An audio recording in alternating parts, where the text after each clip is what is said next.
You are listening to the Fire Rescue Athlete Podcast with your host, Aaron Zamzow. Hey everybody, Aaron Zamzow here with the Fire Rescue Athlete Podcast. Say thank you for tuning in today. I have a quick, easy 5 steps to getting fire rescue fit podcast for you today. We just completed the last Fire Rescue Fitness Fit for Duty Challenge, and we had about 100 plus firefighters, EMTs, and paramedics from all over the world actually this time submit the results that they've gotten with using various fire rescue fitness workouts and resources. It's very humbling to read all these different stories, number one. And number two, it's very motivating. And as I was reading them, I went back to the days of when I used to train with athletes and when I used to train with general population. I've actually been in the fitness industry for over 25 years.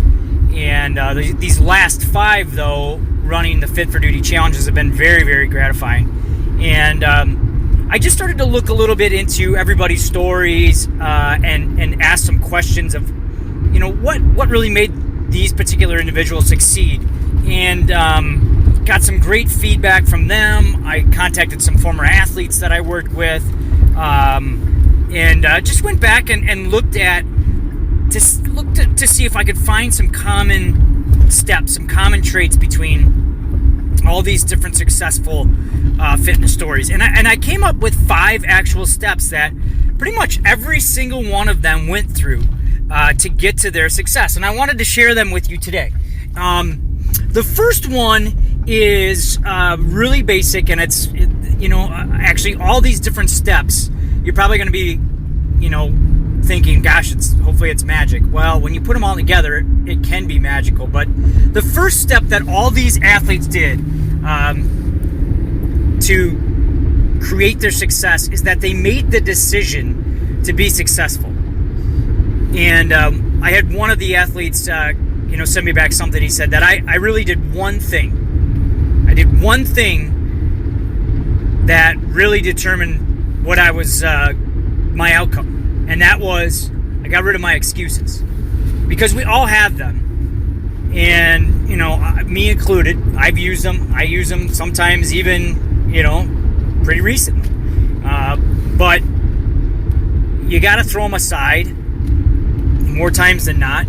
And make the decision to be fit. Make the decision to get more fit. Make the decision to eat well, to work out. So the first step, not a magical thing, but they all made the decision. They decided to be successful. Then the second thing that they did is they all had a plan.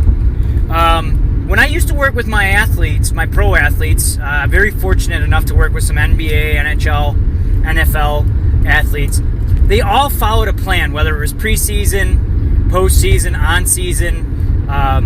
Some were in rehab situations, but they all had a plan. And I think that actually transfers well to what we do and need to do as fire rescue athletes. Now, we don't have an on-season or off-season, but I'll tell you there are times, obviously, where we're in better shape and when we're in worse shape. So you need to follow a plan.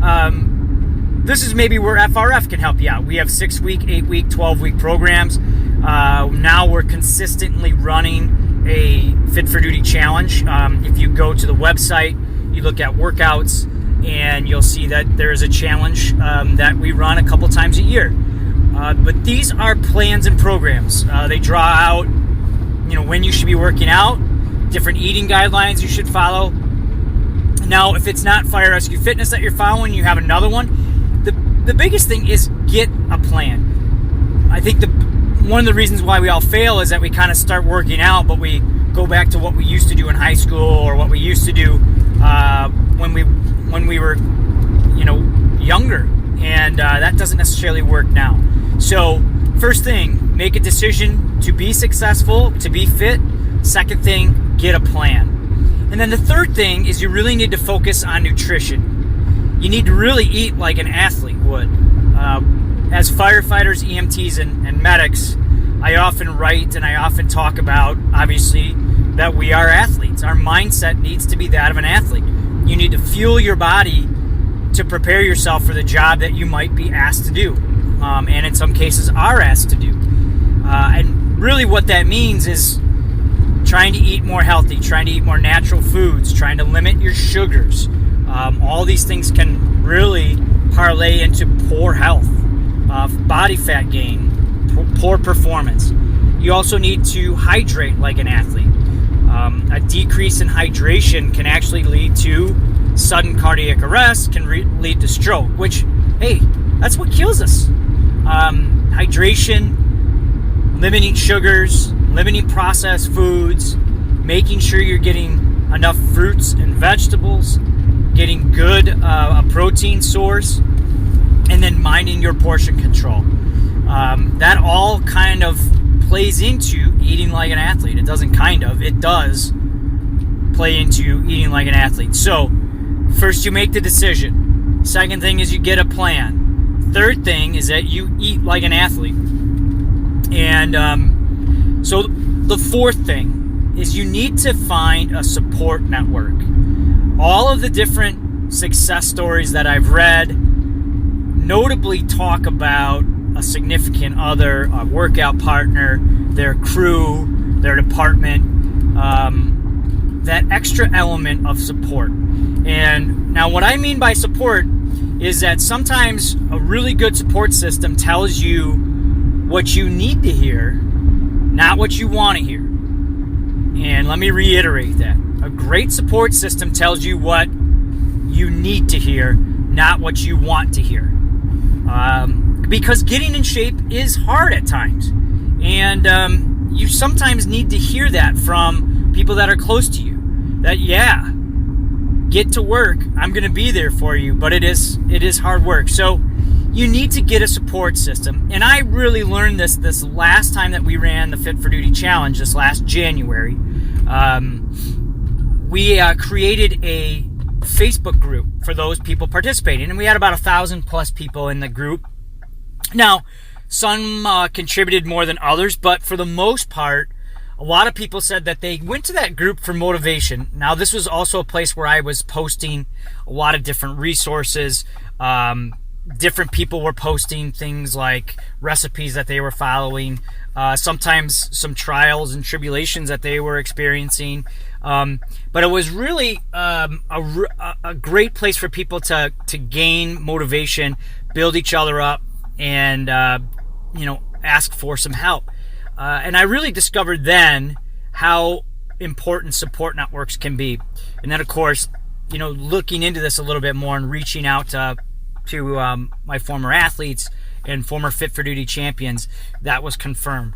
So the fourth element of getting Fire Rescue Fit is to have a support network. Now, we have a Facebook page, of which I like to call the FRF Nation, and you can find that at Facebook.com/Fire Rescue Fitness.